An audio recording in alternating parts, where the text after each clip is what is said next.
Hello दोस्तों, फिर से स्वागत है आपका पास्कल एजुकेशन पर। साइंस रिवीजन सीरीज में सेट 1 का बेहतरीन तरीके से रिवीजन करने जा रहे हैं। अगर आपकी सफलता के लिए पास्कल एजुकेशन सीरियस है तो लाइक और जरूर करें। चलिए फर्स्ट नंबर क्वेश्चन देखते हैं। जब तक किसी पिंड पर असंतुलित बल लागू किया जाता है तब तक इसमें निरंतर परिवर्तन होता रहता है। देखिए ये क्वेश्चन क्या कह रहा है। मान लीजिए एक बॉडी है, ठीक है, असंतुलित बल यानी कहीं कहीं से बल लग रहा है ना। तो इसमें क्या हो जाएगा, इसमें गति आएगी, है ना। और गति आएगी तो वो असमान गति हो जाएगी, और असमान गति होने के कारण ये चाल हो जाएगा, है ना। अगर अगर ये संतुलित बल लगा रहा था, संतुलित बल का मतलब इधर से भी लग रहा है बराबर, इधर से भी लग रहा है, तो इसमें गति नहीं होती, है ना, वो स्थिर रहती। ठीक है, नेक्स्ट क्वेश्चन है, वह व्यक्ति को चुने जो एक समान समूह से संबंधित ना हो। अल्बर्ट आइंस्टीन साइंटिस्ट थे जिन्होंने फोटो इलेक्ट्रिक इफेक्ट्स का खोज किया था। इसके लिए उनको 1921 में नोबेल मिला था।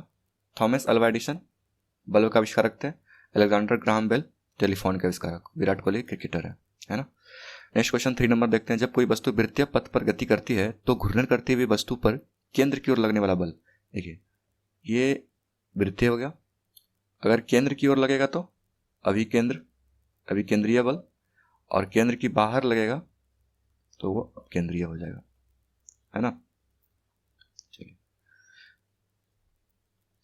निम्नलिखित में कौन सा गर्म रक्त प्राणी है। गर्म रक्त प्राणी कौन है? कबूतर। ये पक्षी वर्ग में आता है। और अच्छा बताइए कि कबूतर के हृदय में कितने कक्ष होते हैं? 4, है ना, 4। निम्नलिखित में कौन सा जानवर पाराध्वनिक उत्पन्न कर सकता है? देखिए पाराध्वनिक किसको बोलेंगे? पाराध्वनिक बोलते हैं 30,000 हर्ट्ज से ज्यादा के ध्वनि को क्या बोलते हैं?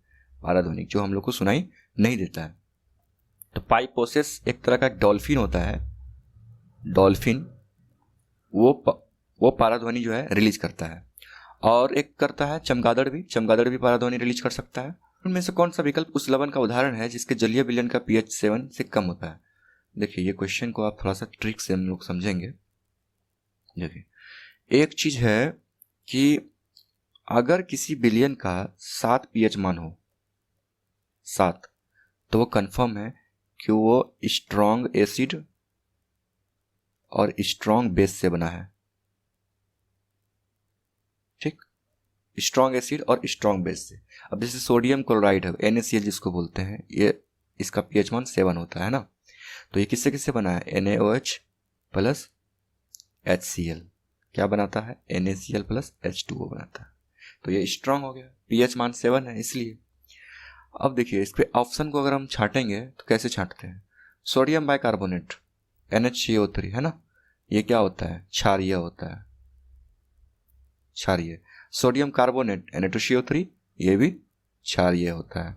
और यहाँ पूछ क्या रहा है? लवणीय। तो सोडियम क्लोराइड तो 7 pH होता है, ये तो हो नहीं सकता। अब बचा अमोनियम क्लोराइड।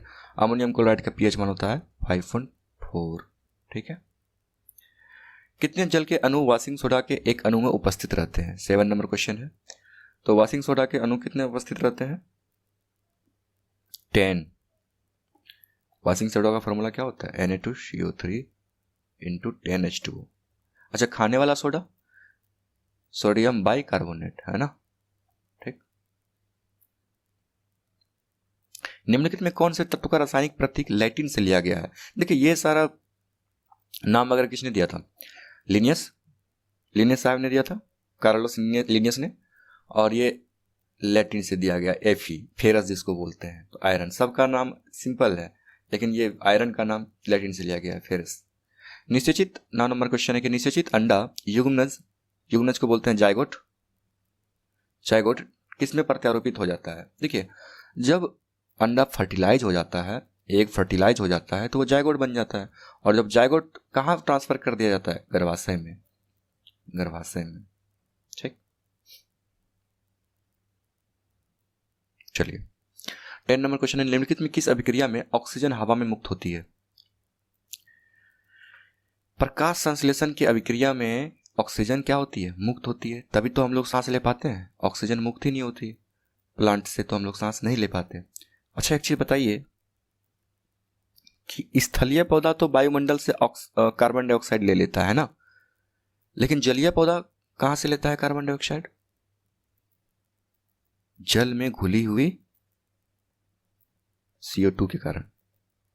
ठीक है, जल में जो घुला हुआ CO2 रहता है उससे जलीय जीव ऑक्सीजन कार्बन डाइऑक्साइड ले लेता है। ठीक है, नेक्स्ट क्वेश्चन है कि धातु ऑक्साइड और हाइड्रोजन का निर्माण करने के लिए निम्नलिखित में कौन सी धातु वाष्प के साथ अभिक्रिया करती है।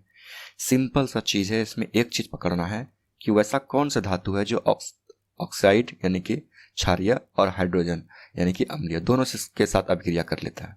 तो ऐसा एल्युमिनियम होता है, क्योंकि ये उभयधर्मी कहलाता है, इस कारण ये उभयधर्मी कहलाता है, जो ऑक्साइड यानी कि क्षारीय से भी अभिक्रिया कर लेता है और अम्लीय से भी कर लेता है। ठीक है, चलिए नेक्स्ट क्वेश्चन देखते हैं हम लोग 12 नंबर। सामान्यतः विद्युत धनात्मक तत्व की संयोजकता क्या होती है। देखिए, दो चीज इसमें होते हैं, कंफ्यूज नहीं करना है। ठीक है, संयोजकता और संयोजी इलेक्ट्रॉन दो चीज होती है।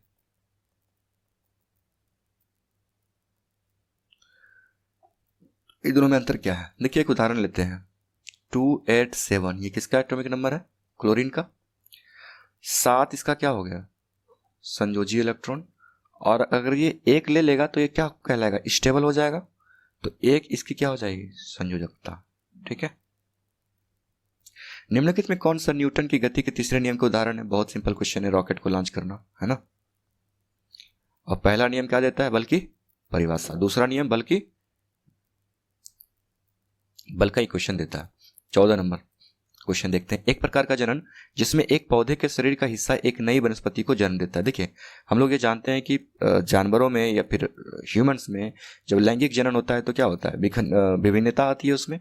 उसी तरह से नई प्रजाति के लिए वनस्पति जनन भी करेगा, क्या प्लांट वनस्पति जनन करेगा, जिससे उसका नई प्रजाति को जन्म देगा। ठीक है, चलिए लैंगिक जनन कौन करेगा, ह्यूमन या फिर जानवर वगैरह। पृथ्वी का द्रव्यमान कितना होता है, 6 × 10⁻24 kg। चलिए, पृथ्वी का घनत्व बता सकते हैं आप लोग। पृथ्वी का घनत्व 5.5 ग्राम प्रति सेंटीमीटर क्यूब। ठीक है, ध्वनि सबसे तीव्र गति इनमें से किस माध्यम में गमन करती है, ठोस में करती है ना।